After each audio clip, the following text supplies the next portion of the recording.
You ever wake up thinking your day's gonna be boring? Maybe the highlight will be a good cup of coffee or a squirrel fight on the porch, and then by sundown you've got your HOA chairwoman in handcuffs.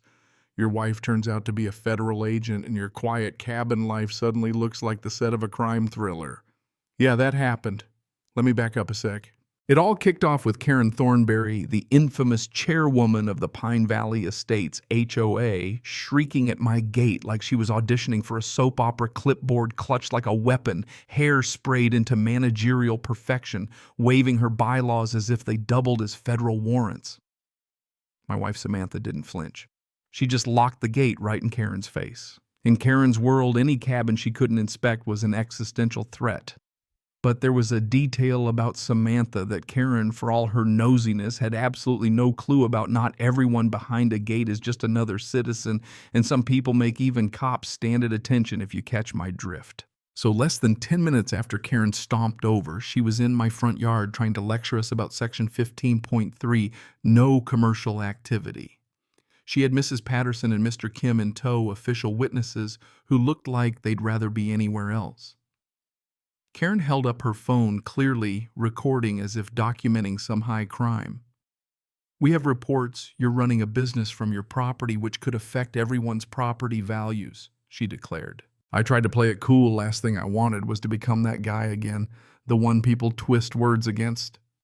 "Mrs. Thornberry, I'm a remote software engineer. Just me, my code, and a laptop. No business, no clients, no trucks pulling up." I gestured at the cabin plane, quiet, a couple of Adirondack chairs. Nothing out of order. "You're welcome to schedule something, but I'm not okay with surprise inspections." Karen was having none of it. "I don't need appointments to protect this community," she barked, inching closer. "Frankly, your wife's absences have raised concerns about what's really going on here." And right then, just when I thought I was getting dragged into another version of my old corporate nightmare, Samantha stepped out. The change in the air was immediate. She moved with this silent, cold grace, face set like stone. She didn't say much, just locked eyes with Karen and said, "Ma'am, I suggest you be very careful about your next actions."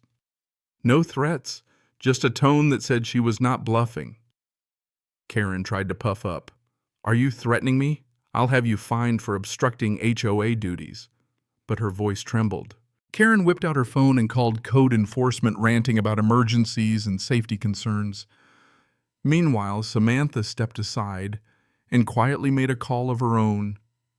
"Control target acquired." Beginning background sweep words I caught bits of that made the hairs on my neck stand up. Mrs. Patterson and Mr. Kim just looked more and more like they wanted to melt into the hedges.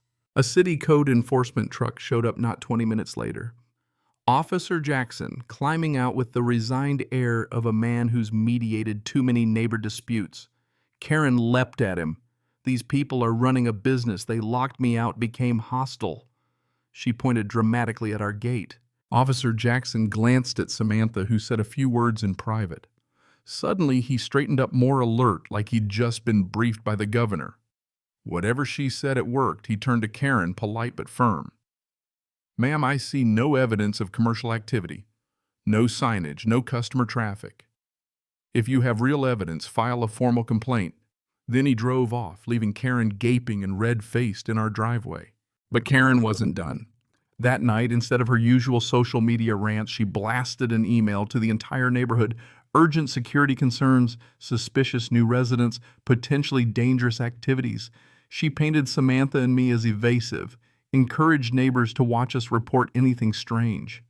Meanwhile, Samantha locked herself in her home office, light under the door, typing for hours. When I offered dinner, she just said, "Later, please, unless it's an emergency." The voice she used wasn't the same woman who binge-watched documentaries with me. I knew right then our lives had changed for good. The next morning, Samantha sat at the kitchen table in a crisp navy blazer, official folder in hand. "Ethan, we need to talk." She laid out a badge, U.S. Treasury Financial Crimes Division. Turns out my security consultant wife had been embedded in Pine Valley for 6 months investigating the HOA for money laundering. The reason I do this job, she said, is because my dad lost everything to a Ponzi scheme. Never again, not on my watch. I barely had time to process this before the doorbell rang. Mrs. Chin, a retired accountant from 2 streets over, holding a trembling manila envelope.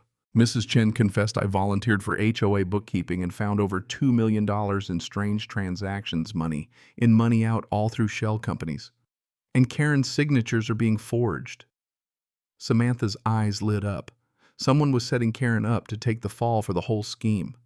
I tried to tell Karen, but every time I did, she got distracted by some new complaint. It's like someone wanted her busy elsewhere. Right then, I got a text from Karen herself. "We need to talk. Something strange is happening. I might have been wrong about you." Samantha read it, nodded. "She's figured it out. We need her." As Mrs. Chen left, she whispered, "I saw a black sedan parked down the street yesterday." Driver took off when I approached. Not normal for here. That night we met Karen at the community center. She looked nothing like the HOA tyrant from before. Plain sweater, no clipboard, nervous. "I owe you both an apology," she said. "I was so obsessed with property values, I missed what was right under my nose."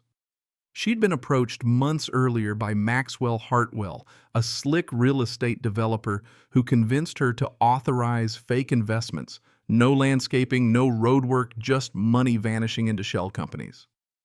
Every time I questioned it, he'd distract me with some new neighbor drama like you two. Samantha cut in, "Hartwell's operation is massive, over $5 million laundered just here, and the folks behind it don't take kindly to threats." She handed Karen a federal recording device. "You'll meet Hartwell tomorrow, wired. We'll be watching." And for the first time, Karen looked less like an antagonist and more like someone determined to set things right. Next morning, Karen walked into Hartwell's downtown office. I was monitoring from home, Samantha across the street. But then, Deputy Miller, the local cop who'd always seemed suspiciously absent, showed up uninvited. Samantha ordered me to check financial records. Sure enough, Miller'd been receiving monthly payments from one of Hartwell's shell companies, systematically bearing complaints that might have triggered a federal probe. Inside Hartwell, his lawyer and Miller were waiting. Karen tried to stick to the script, ask about the missing funds stall for time. Suddenly, Miller interrupted, placing Karen under arrest for embezzlement. Karen looked truly panicked, and Samantha's voice in my earpiece went ice cold. "Miller's gonna bury her to cover the real crime call for backup now." But Karen, against all odds, played her own card. "You should know this meeting's being recorded by federal agents. Your involvement's already evidence." She pulled out an emergency beacon. Agent Walsh gave me a direct line to the FBI. The room exploded. Hartwell's lawyer calling for help. Miller realizing his cover was blown. Before things could escalate, black SUVs filled the street. Agents swarmed the building, and my wife strode in with her badge flashing, commanding the scene. Hartwell, frantic, pulled a gun, yes, for real, and threatened the whole room. Miller, maybe rediscovering a bit of his original oath, urged him to put it down. While Hartwell screamed at everyone, Karen inched closer and, like some reverse magic trick, snapped Miller's own backup handcuffs onto Hartwell's gun hand. The weapon dropped, agents surged, and the operation was over. Hartwell and Miller both arrested. Karen, the woman who once obsessed over mailbox paint colors, had just helped bust a multi-million-dollar crime ring. The irony wasn't lost on anyone. Her first act as a citizen after the drama, she called the Pine Valley Gazette and announced she was running for county sheriff. 6 months later, Karen won in a landslide. She implemented oversight committees, regular audits, and restored real trust in the place. Samantha got promoted but stayed in Pine Valley to help small towns guard against financial predators. I finally got my quiet mornings on the porch watching the sunrise over the valley, except now the view included Karen's patrol car and a commemorative plaque about the takedown of the biggest HOA scam in state history. Sometimes the villains of your life turn out to be the heroes in the next chapter. So what do you think? Is justice ever really simple in a community? Would you trust your HOA after a story like this? I want to hear it. Drop your take in the comments. Share your own wild HOA stories. And let's talk about where the line between authority and abuse really lies. If this tale gave you hope, share it with a friend, because every neighborhood has at least one story worth telling.